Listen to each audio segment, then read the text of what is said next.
қайырлы таң. Көңіл күйлеріңіз қалай? Сіздердің менің көңіл күйім 18 қаңтар. Билл Гейтстан оязы. Бизнесіңіз интернетте болмаса, сізде бизнес жоқ.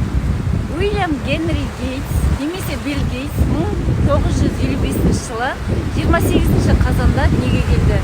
Америка кәсіпкері, қоғам қайраткері, әлемнің 93% қолданатын Microsoft жүйесінің негізін қалаушы. Мемлекет Microsoftпен соттасады, Биллді президенттер құрметпен қабылдайды. Байлығының шыңы 120 миллиардқа жеткен, қазіргі таңда 70 миллиардты құрап, Гарвардтың тізімінде бірінші орында тұр. Қайырымдылық қорымен айналысады. Қазір ақша жасаудан гөрі жоқшылықпен күресуде